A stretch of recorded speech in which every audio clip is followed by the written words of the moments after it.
So today we're going to talk about factoring. We're going to talk about factoring. The first thing we're going to talk about is, and we've talked about it before, but the factor tree. We want to take a number, we'll say the number 60, and we want to break the number 60 into as many individual into its primes. Okay. So if we start with the number 60, I just need to take two numbers that are not 60 or 1 and divide it in there. So I know I can do, I will say 30 times 2. Okay. 2 is a prime, but 30 is not. So what I'm going to do then is I factor this down even further. I'm going to carry that 2 to every generation of factoring I have. So here I'm going to say this is 15 and 2, and I'm going to bring that 2 down there. Okay. And what this shows is that 30 times 2 is 60, but it also shows us that 15 times 2 times 2 is 60. So if I go further, 15 is 5 times 3. And now I have all of my prime factors. I have 5 times 3 times 2 times 2. And these are just prime numbers that if I multiply them all together, they give me my number, 60. And since I have 2 times 2, I could say this is 5 times 3 times 2 squared is equal to 60. Okay. Now let's factor 144. Well, 144 is 12 times 12. 12 is 3 times 4.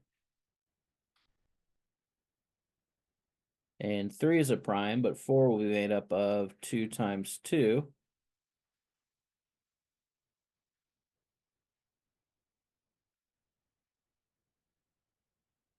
So 3 times 2 times 2 times 3 times 2 times 2 equals 144. Or we could say 3 to the second power times 2 to the fourth power is equal to 144. And those are our typical factor trees. They're really helpful because they help us find common factors. So for example, if I had a situation where I had x squared times or 60 times x squared plus 144, excuse me, 144 times x. And you are thinking, okay, well, I know I can factor at least one x out. Okay. And I'd be left with one x here. And no x's here because I took the one x that these two share. But what about the 60 and the 144? Do they share any numbers? And they do. They would share 2 squared, right there. They would share a 3. So 2 squared and a 3, right?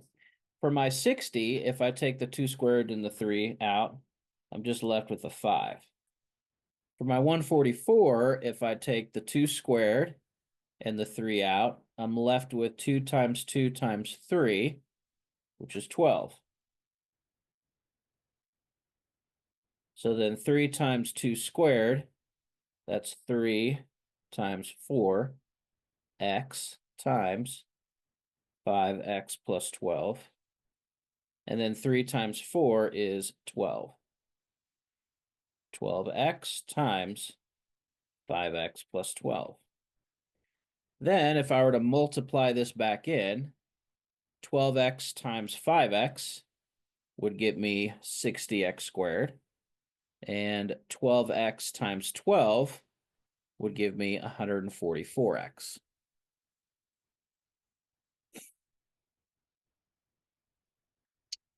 Right.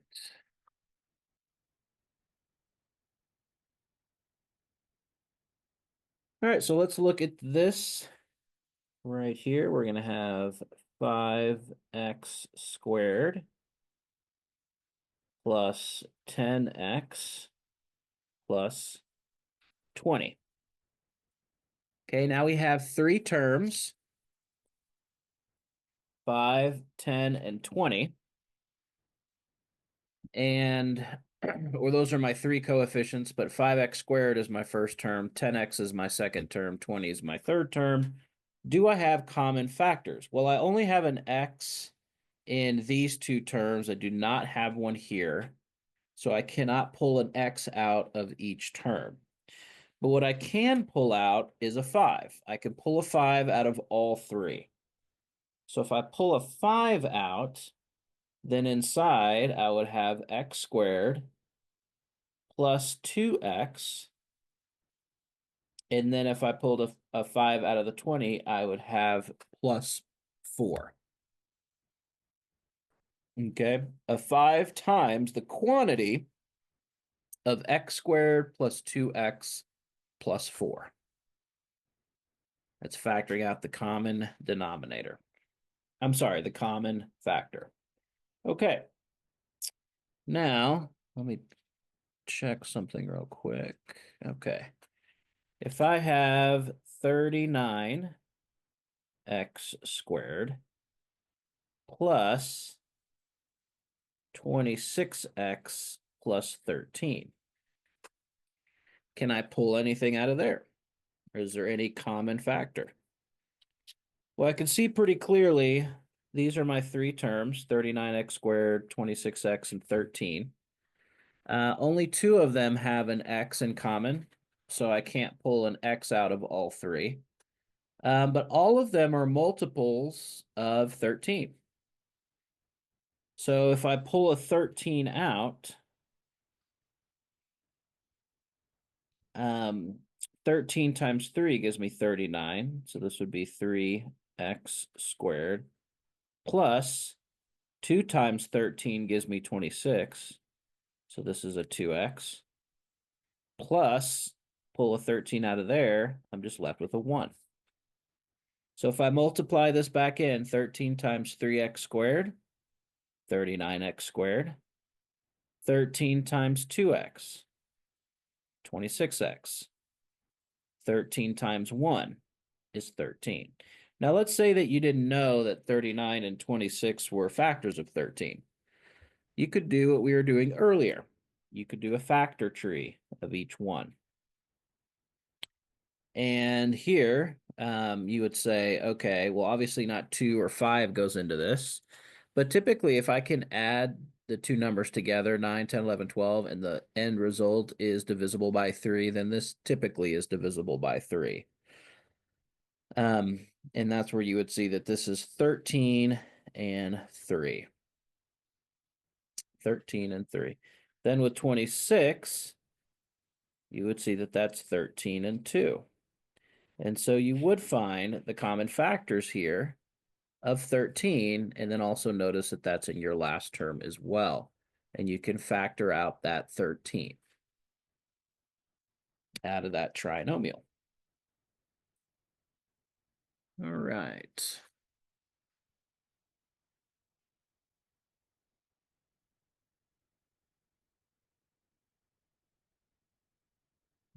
Okay.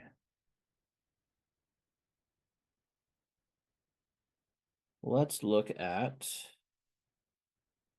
48y squared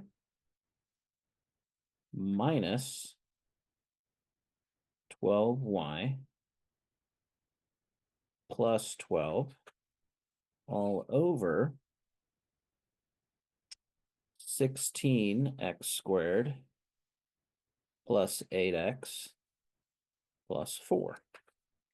All right, so we're going to see if we can simplify this by doing some factoring.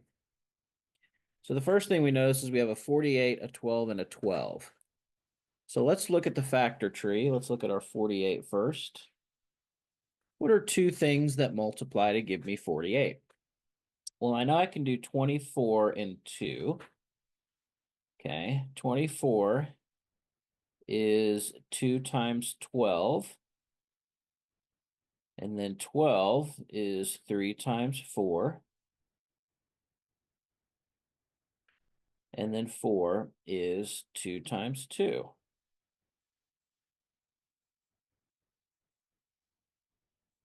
So this ends up being 2 to the 4th power times 3 is equal to 48. All right. Now with 12, I know that that's also equal to 3 times 4. So if I did 3 times 4 here, that's 3 times 2 times 2, I have that common in my 48. So if I pull out 12, then what I'm left with is 4 for my y squared. If I pull a 12 out of negative 12y, I'm just left with negative 1y, or just negative y. And if I pull a 12 out of 12, then I'm just left with 1. So 12 times the quantity, 4y squared, minus 1y plus 1. All of that over. Now let's see what I can do here. If I look at my 16, I know that's 4 times 4. And each 4 is going to be 2 times 2. So this is going to be 2 to the 4th.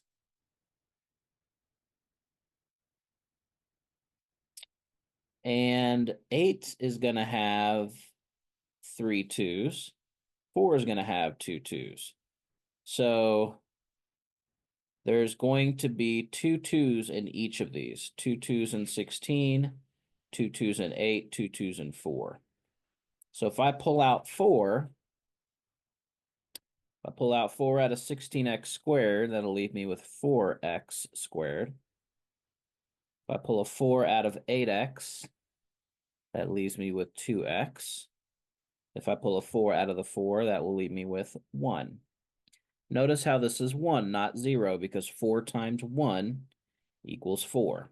If I make this a 0, then when I factor this 4 back in, or distribute this 4 back in, if this was a 0, I would get 0 right here, and that's incorrect. I have a 4. Okay, so now that I've pulled out what I could pull out, all the common factors, I now have 12 divided by 4 here in front, and 12 over 4 is simply 3. So I have 3 times the quantity, 4y squared minus y plus 1 over the quantity of 4x squared plus 2x plus 1, this right here. This 4 was absorbed by the 12. 12 divided by 4 is 3. And so these parentheses can go away because the 4 got absorbed by the 12. And there you have it simplified. Tomorrow, we're actually going to talk about how to then simplify the trinomials into multiplied binomials. But for today, we're just going to worry about factor trees and factoring out the common factor and seeing if it cancels with anything. All right. Just a second here.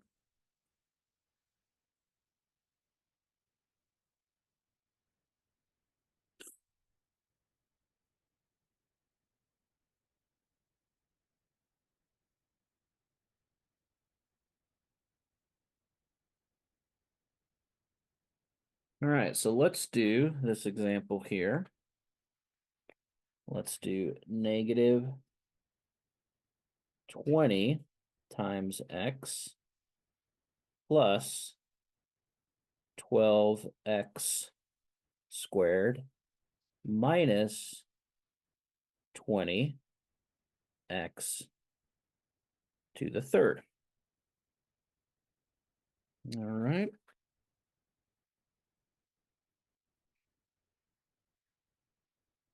Well, since I have 20, I'll go ahead and break that down. That's 4 times 5, 2, 2, and 5. 12 is going to be 3 times 4. That's 3, 2, 2.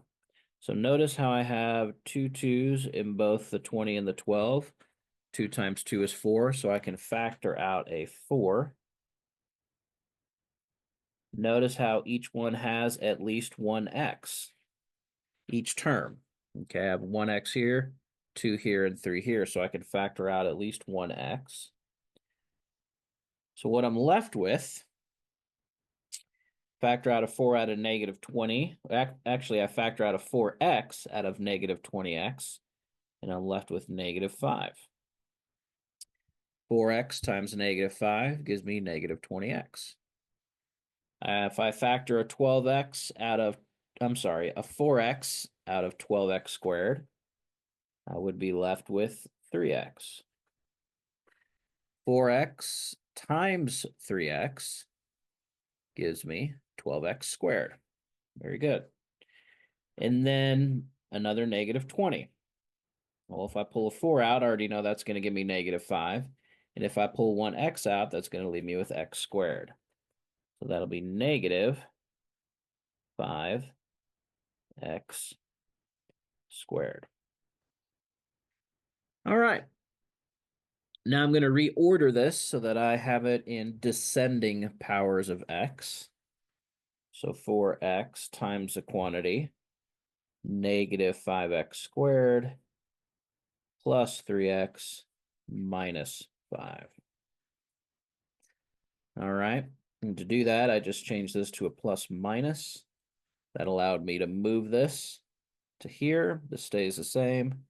And then a plus minus allows me to move it over here. Plus minus just simplifies back down to the minus. All right. Very good. Let's do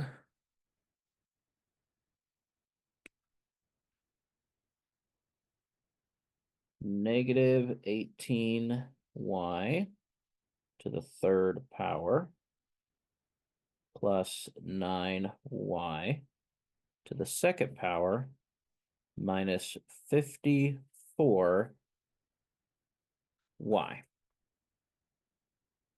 Okay.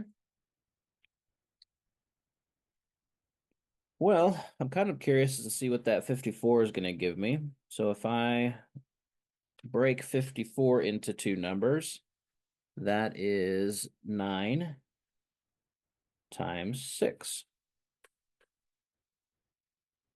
And then 9 obviously is 3 times 3. 6 would be 3 times 2. So 3 to the third power times 2 gives me my 54. So from 18 would be 9 times 2, or 3 times 3 times 2. And there's my 9 inside there. So I know I've got some common factors. Looks like with 54, I've got 3 3s and a 2, and with 18, I've got 2 3s. With that 9, I'll also have 2 3s. So 2 3s seems to be the thing that I can take out. So 2 3s is 9. So if I take out a 9, can I also take out any y's? And I can. Each of them has at least one y.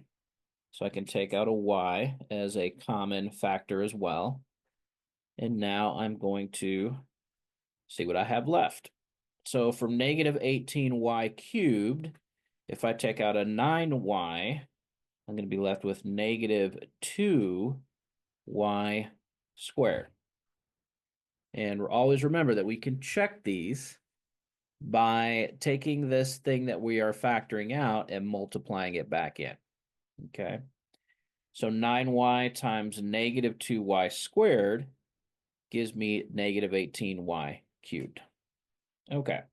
If I take a 9y out of 9y to the second power, that leaves me 1 here and 1y, so just 1 times y, or just y. 9y times y, 9y squared. All right, then if I take a 9y out of negative 54y, well, I automatically know I have no y here because I'm taking it out. If I take a 9 out of 54, I'm left with a 6. If I take a positive 9 out of the negative 54, I'm left with a negative 6.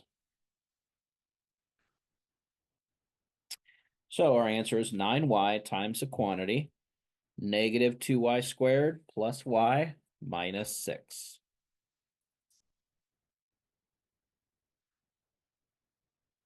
All right. Now let's do some with a few variables. Do I want to do that? Yeah, we'll go ahead and do that. All right, so we're going to have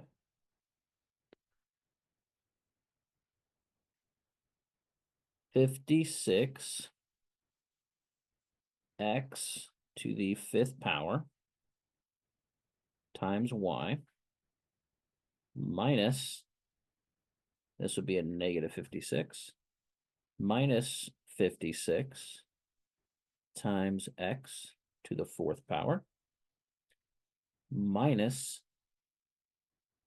16 x to the 3rd power times y. All right, so negative 56 x to the 5th y minus 56 times x to the 4th minus 16x cubed times y. All right, let's look at 56 in my factor tree. That's where I would kind of start. Right. And I'm going to work on some paper off here to the side because I think I can do 18. 18 and 18 is 16. Okay. Well, I'll just divide 56 by 2. I think that'll be the easiest thing to do. All right, 28. So 2 times 28. And then 28 is 14 times 2. 14 is 7 and 2. All right, so this is 2 to the 3rd times 7. Then my only other number is 16. And that, of course, is 8 times 2, which is 4 and 2. So we've got a lot of 2's here. So 1, 2, 3 2's is what I have in common. All right, so 2 times 2 times 2, that's 8. Then if I look at each one of my terms here, what do I have in common? I have 5x's, 4x's, 3x's. So I actually have 3x's that I could pull out of each one of those. And 2 times 2 times 2, which is 8. 8x cubed. Now I have a y here and a y here, but no y here. So I can't do anything there. Whoops, muted myself. Okay. So now I pull an 8x cubed out of negative 56x to the 5th y. So I know there's a negative left. And if I pull the 8 out of the 56, I'm left with 7. And if I pull 3 x's out, I'm left with x squared. Did not pull the y out, so that is still there. All right. If I pull an 8x cubed out of here, it's being minus 7x. And then if I pull an 8x cubed out of here, that's going to be a minus 2y. And I could check this real quick. 8 times negative 7 is negative 56. 8 times negative 7, negative 56. 8 times negative 2, negative 16. All right, x cubed times x squared, same base, add the exponents, x to the fifth. X cubed, excuse me, times x, x to the fourth, then x cubed times no x's, just negative 2y, x to the x cubed. All right. I feel like we're kind of flying through that. So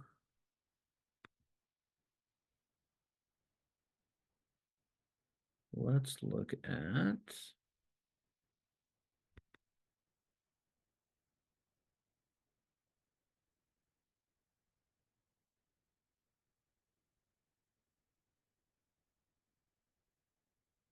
all right. So let's look at some equations that have factors in them. All right. We're going to look at 2 times x times the quantity, 5 times x plus 4 equal to 0. What is x? All right, that's what we're going to be looking at here. Now, we know since I am multiplying two things, let me just do a kind of a square here, and then we'll just do kind of a rectangle here. We're multiplying these two numbers. All right, so here, if either one of these two numbers is 0, if this is 0 or if this is 0, it makes this whole thing 0. Okay. So what that means is 2x could be 0 or 5x plus 4 could be 0. Either scenario would make this whole thing go to 0.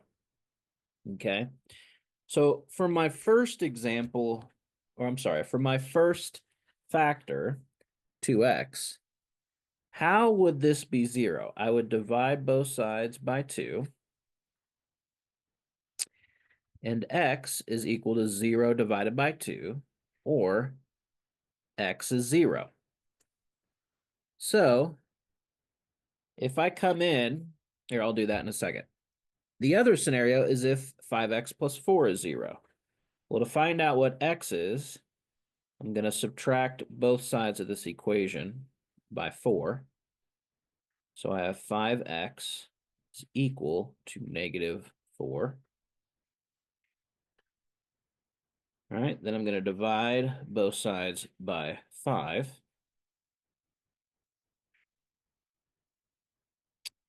And x is equal to negative 4 over 5. So what I'm going to do here is I'm going to show you that if x is equal to 0, or if x is equal to negative 4/5, it makes this whole thing go to 0. So let's start with 0. 2 times 0 times the quantity, 5 times 0 plus 4 is equal to 0. Is that true? 2 times 0 is 0. 5 times 0 is 0, plus 4 is 4. 0 times 4 is 0. Now, let's plug in negative 4/5. 2 times negative 4/5 times 5 times negative 4/5 plus 4 is equal to 0. All right, 2 times negative 4 is negative 8. This is negative 8 over 5 times 5 times negative 4 is negative 20. Negative 20 divided by 5 is negative 4. So negative 4 plus 4 equal to 0. Negative 4 plus 4 is 0. So I have negative 8/5 times 0. And that, of course, is 0. So x, just like in the situation of our absolute value problem, x will have curly brackets in this case, and it can be either -4/5 or it can be 0.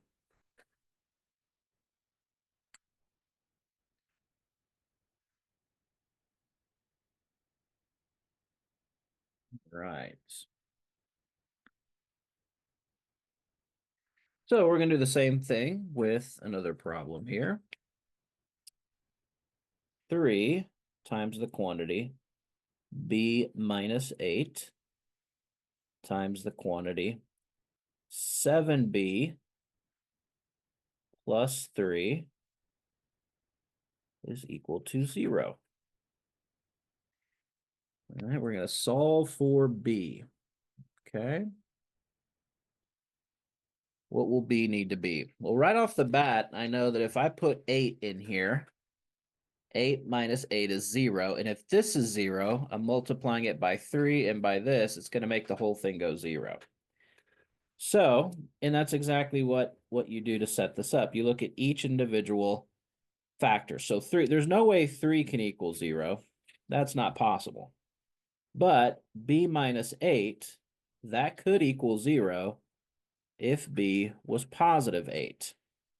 And then, of course, this one, 7 times b plus 3, that could also equal 0. What would b have to be? Would have to be -3/7. So if the 7's cancel and you're left with -3, and -3 plus 3 could give you 0. Or you could simply just solve for it. Either way is fine. 7b is equal to -3. And then we divide both sides by 7. b is -3/7. So b, that's equal to -3/7 or 8, positive 8. In either case, if you plug in one or the other, it'll make one of these two go to 0. And if one of those two go to 0, the whole thing goes to 0.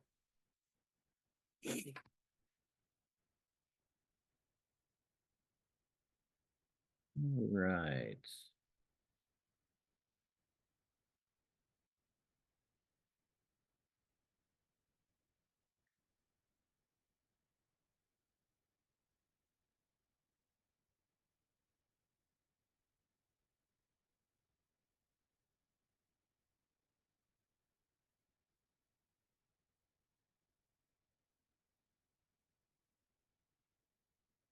Right.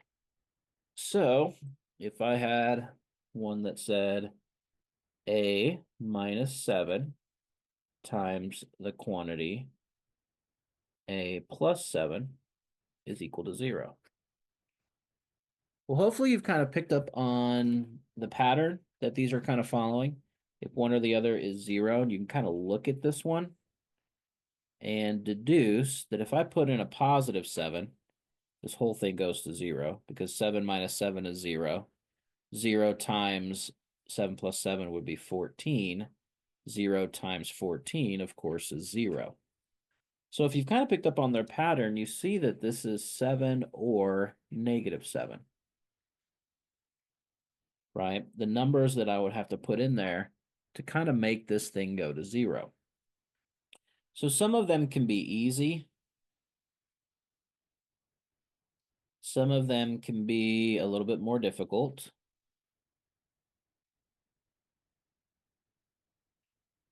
So like in this case, b, to make this whole thing go to 0, b could be 4. Okay, I see that. But here, what it would need to be.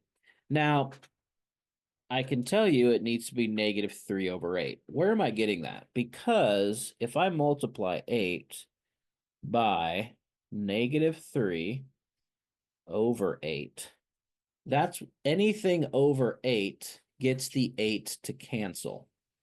Okay.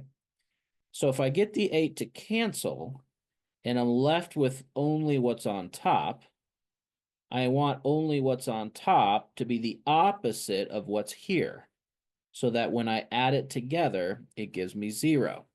Because remember, when I add a number to its opposite, I get 0. Okay. So if I had, for example, 13 x minus 12, and I wanted to know when that was going to be 0, well, I would say that this is that x would have to be positive 12 over 13. Why? So that the 13 would cancel when it's multiplied by positive 12 over 13. And when I'm left with 12, so that 12 then needs to be the opposite of this. So minus 12, I want this to be a positive 12. So I'm left with 12 minus 12 to be 0.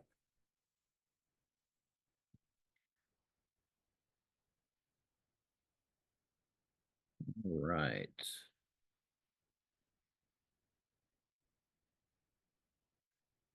Let's now do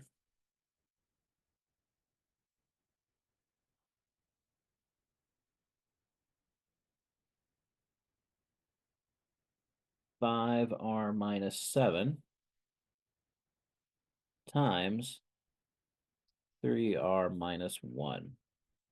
If that was equal to 0, what would r need to be?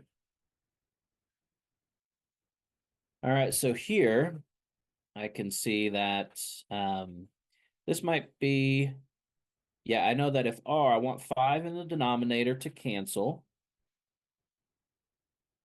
And then what I want on top is positive 7 to cancel with that negative 7. So 7/5.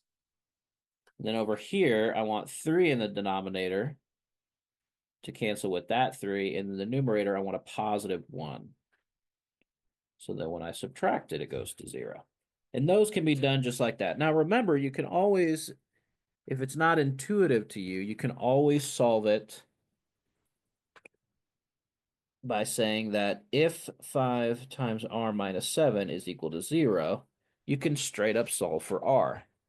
So you can add 7 to both sides, and you have 5 times r is equal to 7, and then divide by 5 on both sides. R is equal to 7/5, as we saw there. And then you can do the same thing here. 3r minus 1 is equal to 0. Add 1 to both sides. 3r is equal to 1. Divide both sides by 3. R is equal to 1/3.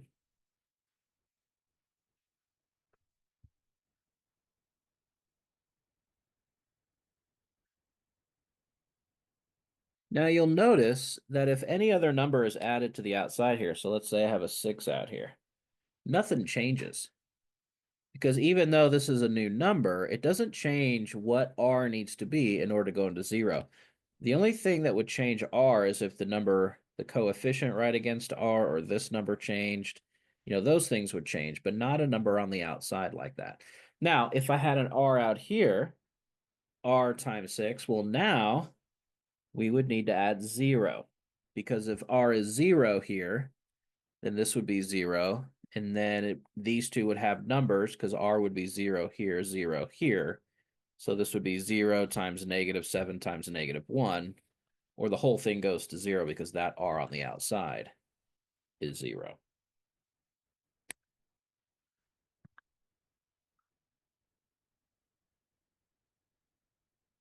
All right.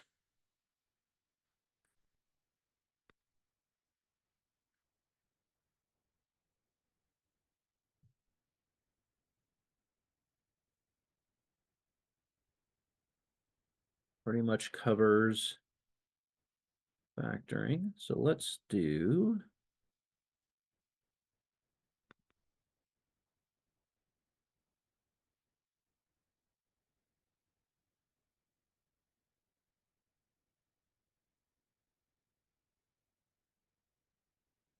something, let's go ahead and review kind of what we started with at the beginning.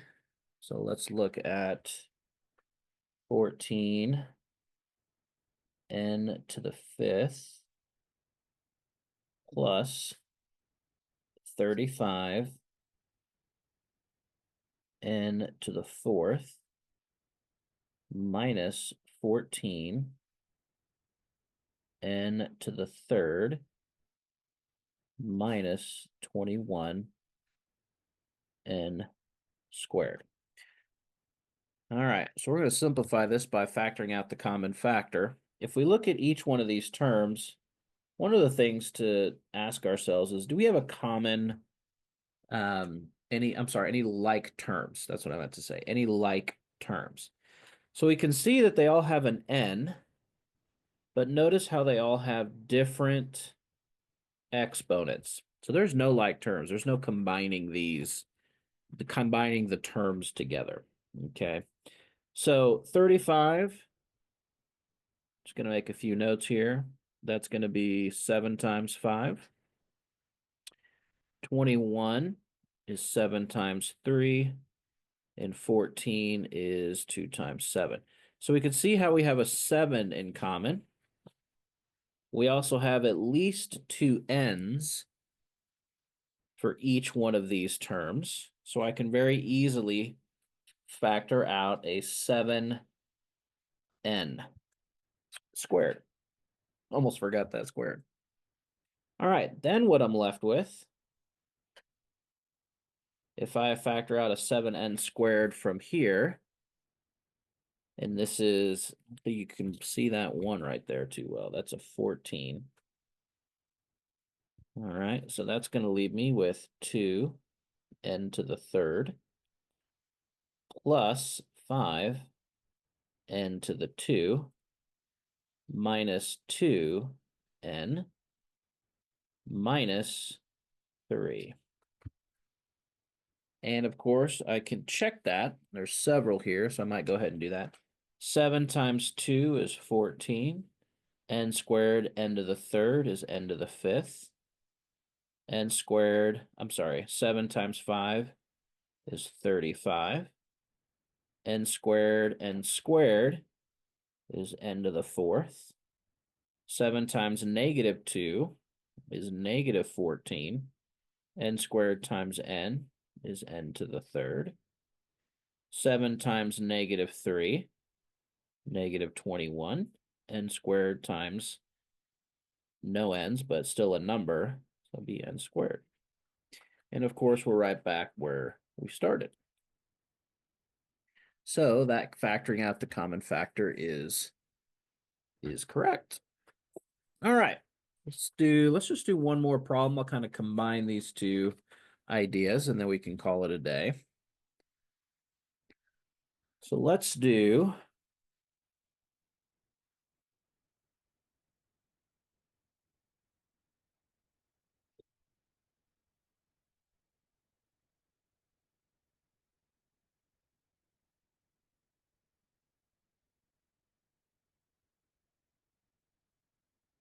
let's look at this. 14n squared minus 2n is equal to 0. So here we notice that we can factor out an n. Okay, 14 we know simply to be 7 times 2. So 2 and 2 are common factors, so I can factor out a 2 as well. And I'm left with, if I factor a 2n out of 14n squared, that's 7n. 2 times 7 is 14, n times n is n squared. Minus 2n, if I factor a 2n out of there, then I'm just left with a 1. Now, since I've set this equal to 0, I'm looking at either one of these. If either one of these n's or creates a 0 factor, then the whole thing goes to 0. So 2 times n, if that's 0, the whole thing is 0. So n could be 0 itself. And then here, 7n minus 1. So for this n, I would want 7 in the denominator. And I would want 1 in the numerator, a positive 1 to subtract out with that, 1/7. I can also solve for it. 7n minus 1 is equal to 0. Add 1 to both sides. 7n is equal to 1. Divide both sides by 7.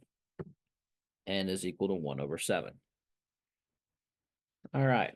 So if I plug in 0 or 1 over 7, it'll make the whole thing go to 0. Well, let's see if that's correct. And I'll use both of these. So let's use the bottom first. 2 times 0 times 7 times 0 minus 1. Does that equal 0? 2 times 0 is 0. 7 times 0 is 0 minus 1. 0 minus 1 is negative 1. 0 times negative 1, in fact, is 0. Good. Now I'm going to use 1/7. So 2n times 7n minus 1, and I'll plug in 1/7. So 2 times 1/7 times 7 times 1/7 minus 1. 2 times 1/7 is simply 2/7. 7 times 1 over 7 is 1. 2/7 times 1 minus 1 is 2/7 times 0, which of course is 0. And then here we can see that if we put 0 in, we have 0 squared, which is 0, times 14, which is 0, minus 2 times 0, which is 0. 0 minus 0 would be 0. The less obvious one would be the 1/7. So if I did 1 or 14 times 1/7 squared minus 2 times 1/7. All right. So this squared, remember, if I have a squared, the exponent, that's going to be a to the nth over b to the nth. So the exponent is applied to both the numerator and the denominator. I did that totally off screen, sorry. A over b to the nth power, quantity to the nth power, is a to the nth over b to the nth. So here we would have 14 times 1 squared over 7 squared minus 2 times 1 over 7. 1 squared is just 1 times 14 is just 14. And then 7 squared is 49. So we'd have that over 49. Minus 2 times 1 is 2 over 7. All right, so you'd have 14 over 49 minus 2 over 7. So here I would need a common denominator to combine these two. So if I multiplied the 7 times 7, I would get 49. So that's what I'll do, is multiply the top and bottom here by 7. So I would have 14 over 49 minus 2 times 7 is 14. And then 7 times 7 is 49. So 14 over 49 minus 14 over 49 is 0. All right.